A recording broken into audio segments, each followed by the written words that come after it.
Hello students, welcome in learn with Shailendra. आज हम देख रहे हैं चैप्टर फर्स्ट का रिवीजन। ये क्लास उन्हीं के लिए है जिन्होंने पहले फर्स्ट चैप्टर को पढ़ रखा है। जिन लोगों ने फर्स्ट चैप्टर नहीं पढ़ रखा है वो पहले फर्स्ट चैप्टर पढ़े, फिर इस रिवीजन क्लास को देखिए तो 5 मिनट के अंदर आपका पूरा चैप्टर कंप्लीट हो जाएगा। 5 मिनट केमिस्ट्री के फर्स्ट चैप्टर का रिवीजन क्लास 10th का। इसको बहुत ही शॉर्ट में पूरे चैप्टर को आप कैसे रिवाइज कर सकते हैं वो देख रहे हैं। रिएक्शन, सबसे पहले चैप्टर में हेडिंग आती है रिएक्शन। रिएक्शंस क्या होती है? जब रिएक्टेंट रिएक्ट करते हैं आपस में और एक प्रोडक्ट बनाते हैं उसको बोलते हैं रिएक्शन। अपन रिएक्शन को बैलेंस क्यों करते हैं? Why we balance chemical equation या केमिकल रिएक्शन को बैलेंस क्यों किया जाता है? क्योंकि law of conservation of mass बोलता है कि ना तो आप मास को क्रिएट कर सकते हो और ना ही डिस्ट्रॉय कर सकते हो। इसी वजह से हम रिएक्शंस को बैलेंस करते हैं। अब मेरे पास 10 रिएक्शन है इस चैप्टर के अंदर। सबसे पहले कॉम्बिनेशन रिएक्शन। दो रिएक्टेंट आपस में कंबाइन होकर एक सिंगल प्रोडक्ट बनाएंगे, उससे बोलते हैं कॉम्बिनेशन रिएक्शन।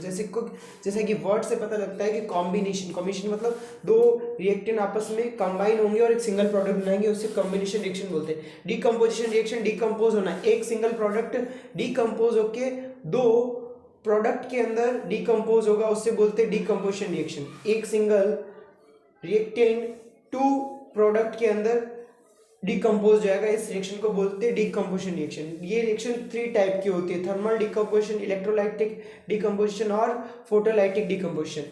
डिस्प्लेसमेंट रिएक्शन क्या होती है? डिस्प्लेसमेंट रिएक्शन जब more reactive element less reactive element को क्या कर देता है? डिस्प्लेस कर देता है। इस रिएक्शन को बोलते हैं डिस्प्लेसमेंट रिएक्शन। इसके लिए एक ट्रिक भी बता रहे कि इस चैनल पर ट्रिक है रिएक्टिविटी ऑर्डर ऑफ मेटल के लिए, उसको आप देख सकते हैं। डबल डिस्प्लेसमेंट, जब दो एलिमेंट आपस में एक दूसरे की जगह को चेंज करेंगे तो इस रिएक्शन को बोलते हैं double displacement reaction. Precipitation reaction क्या होती है? जब रिएक्शन कंप्लीट होती है और एक ऐसा सब्सटेंस बच जाता है रिएक्शन के एंड में जो वाटर के अंदर या सॉल्यूशन के अंदर डिसॉल्व नहीं होता है, इस रिएक्शन को बोलते हैं precipitation reaction. Neutralisation reaction, acid और बेस आपस में रिएक्शन करके बनाएंगे सॉल्ट ऑन वाटर, तो इस रिएक्शन को बोलते हैं न्यूट्रलाइजेशन रिएक्शन।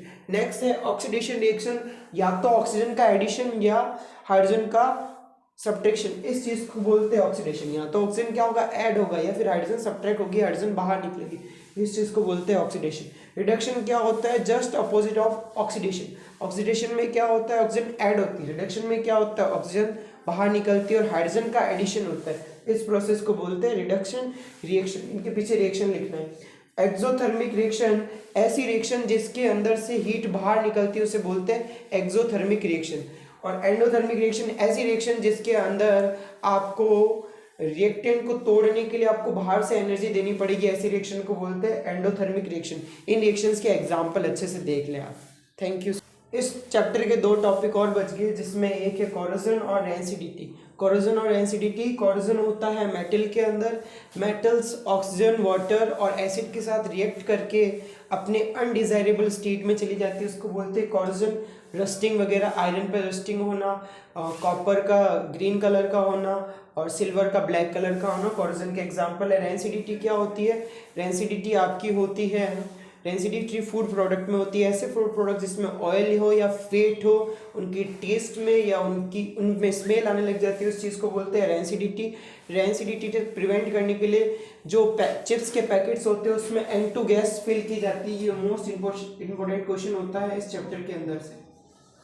ये पूरा चैप्टर 5 मिनट में एटलीस्ट पूरा हो जाएगा। 5 मिनट के अंदर ये पूरे चैप्टर का रिवीजन कर लिया हम लोगों ने। आप लोग इस चैनल को सब्सक्राइब करें, वीडियो को लाइक करें और सभी से इस चैप्टर को शेयर करें। Thank you so much.